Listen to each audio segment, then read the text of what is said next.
উৰুকাৰ দিনাখন ৰাতিপুৱাই মই আগতে দেউতাৰ চুলিখিনি কাটি দিলোঁ। তাৰ পিছতে আহিলোঁ মই পিঠা বনাবৰ বাবে।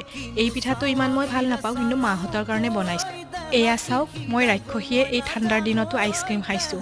আচলতে ঠাণ্ডা হওক গৰম হওক মই আইচক্ৰীম ভাল পাওঁ যিহেতু খাওঁৱেই। আৰু মায়ে তাৰপিছত ক'লে তেলপিঠা বনাবৰ বাবে। এই পিঠাটো খাই ময়ো ভাল পাওঁ, ভাইটিহঁতেও ভাল পায়। সেইকাৰণে পিঠাগুড়িখিনি মিক্স কৰি ফ্ৰিজত থৈ দিলোঁ বিহুৰ দিনাখন বনাবৰ বাবে। ৰাতি আহিলোঁ আকৌ মই ভাত পানী বনাবৰ কাৰণে।